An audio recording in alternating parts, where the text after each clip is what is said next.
I hope कि आप सब लोग अच्छे होंगे और स्वस्थ होंगे। So welcome to my channel P for physics. इस चैनल पे आपको मिलेगी आपके बोर्ड एग्जामिनेशन, आप किसी भी एग्जामिनेशन या फिर किसी भी कॉम्पिटिटिव एग्जामिनेशन की तैयारी कर रहे हैं, उसमें फिजिक्स की ज़रूरत है तो यहाँ पर आपको उससे कंप्लीट सोल्यूशन मिलेगा और एक बहुत ईजी सोल्यूशन मिलेगा जिससे आप उस वाले एग्जाम में 100% स्कोर कर पाएँ और साथ में अपनी एक अच्छी रैंक उसमें एक फिक्स कर पाएँ।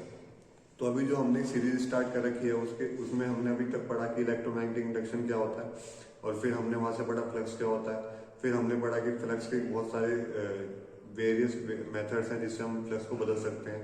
अगर वो एक बार फ्लक्स बदलता है तो वो क्या बनाता है, ईएमएफ जनरेट करता है बाय यूजिंग फैराडे लॉ। उसी के बेस पे हमने मोशनल ईएमएफ पढ़ा दो तरीके का, एक रेक्टेंगुलर कॉइल का था, एक सर्कुलर कॉइल का था। फिर उसी के बेस पे हमने self inductance and mutual inductance पढ़ा। तो जब हमारा नेक्स्ट पढ़ने वाला टॉपिक होगा इस चैप्टर में वो होगा कि हम कैसे किसी कोयल का एंगल चेंज करके उसमें ईएमएफ इंट्रोड्यूस कर सकते हैं, क्योंकि एकमात्र लास्ट हमारे पास ऑप्शन बचता है फ्लक्स को चेंज करने का। ठीक है, हमने बी चेंज करा तो हमने इंडक्टेंस पढ़ा, हमने एरिया चेंज करा तो हमने मोशनल ईएमएफ पढ़ा, और अब हम क्या चेंज करेंगे, थीटा, जिससे हम क्या पढ़ेंगे अपने कि हम कैसे किसी कोयल को रोटेट करके उसके अंदर एक ईएमएफ जनरेट कर सकते हैं। ठीक है ना। तो इसके लिए चलो हमें पहले क्या बात ध्यान रखनी पड़ेगी, हमने रेक्टेंगुलर कोयल लेंगे जिसका एक फिक्स्ड एरिया होगा और वो हमेशा किसके अंदर रिवॉल्व करेगी या रोटेट करेगी, एक फिक्स मैग्नेटिक फील्ड के अंदर। ठीक है ना। तो चलो इसका एक पहले सिंपल सा डायग्राम बनाते हैं।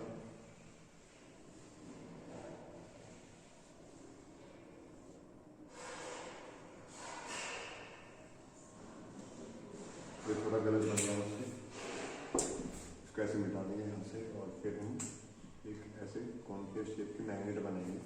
ठीक है, इसके अंदर हम क्या करेंगे, कोयल को रखेंगे जिसकी एंगुलर फ्रीक्वेंसी क्या हो गया, एंगुलर स्पीड क्या होगी, ओमेगा। एंड लेटर हम क्या काम करेंगे कि यहाँ पर एक और दूसरा एक पोल रखेंगे। तो कहने का मतलब ये नॉर्थ पोल हो गया और ये क्या हो गया साउथ पोल। इसमें मैग्नेटिक कैसे चलेगी इस डायरेक्शन में, ये है हमारी बी की वैल्यू और ये क्या है हमारी कोयल ए बी और सी और डी। और ये जो कोयल है ये इस वाली एक्सिस के अलोंग क्या करेगी, रोटेट। ठीक है ना। तो एक बहुत सिंपल डायग्राम बन गया। अब हम क्या काम करेंगे, इसमें मैग्नेटिक फील्ड के साथ साथ उसका एरिया चेंज करेंगे। तो मैग्नेटिक फील्ड और एरिया के बीच में जो एंगल है उसको लगाना क्या करेंगे, चेंज, जिसके बेस पर हम ये पढ़ेंगे इसमें ईएमएफ जनरेट हो सकता है या फिर नहीं हो सकता है। ठीक है ना। तो बस अभी आपसे बस केवल 2-3 कंसेप्ट पता होने चाहिए इसमें। पहला क्या कि मैग्नेटिक फील्ड किस तरफ चल रहा है, इस तरफ। इस कोयल का एरिया क्या होगा, मान लीजिएगा कोई इस तरीके से रखी गई है, इस तरीके से कोई भी कोई रखी गई है, इस तरीके से कोई भी कोई रखी गई है। ठीक है ना। तो जो उसका एरिया होगा वो जो इस तरफ होगा या इस तरफ होगा। तो मैग्नेटिक फील्ड भी कैसी जा रही है हमारी, इस तरफ जा रही है। तो कहने का मतलब उनके बीच में एंगल कितना बन गया, जीरो। कितना बन गया, जीरो। अब हम क्या मानते हैं कि हमारे लिए ये वाला हमेशा एंगल जीरो थोड़ी बनेगा, क्या पता 90 बन जाए, क्या पता 30 बन जाए, क्या पता 45 बन जाए। तो हम अपनी तरफ से मान के चलते हैं कि भाई जो हमारा एंगल होगा वो क्या होगा, थीटा। एंगल क्या होगा, थीटा। ठीक है ना। तो जो फ्लक्स की वैल्यू निकलेगी हमारी 5, वो निकलेगी हमारे पास मैग्नेटिक फील्ड है भी। ठीक है, हमारे पास एरिया है किसका, इस वाली कोयल का एरिया है, बिल्कुल किस तरफ होगा, या तो इस तरफ होगा या इस तरफ होगा। मैंने अपनी आसानी के लिए क्या मान लिया कि किस तरफ है, इस तरफ। और उनके बीच में एंगल कितना है, एरिया और मैग्नेटिक फील्ड के बीच में cos थीटा। ठीक है ना।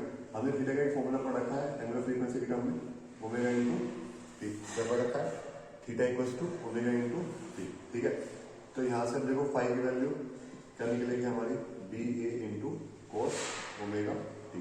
ठीक है, ये जो हमने क्या निकाल दिया, इसका फ्लक्स बीच में से कितना फ्लक्स पास हो रहा होगा। अगर हम इसमें लेंथ लो लगा दे तो ई इक्वल्स टू माइनस का N D phi upon D T आ जाएगा।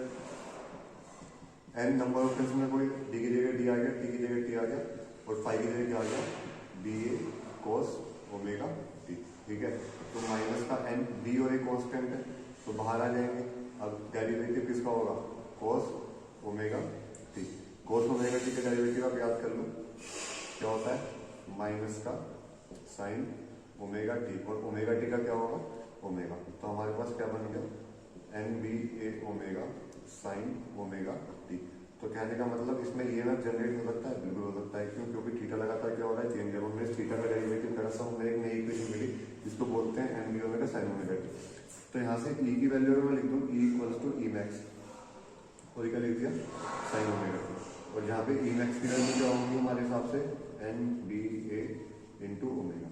ठीक है ना। ये ओमेगा क्या होगी, एंगुलर फ्रीक्वेंसी,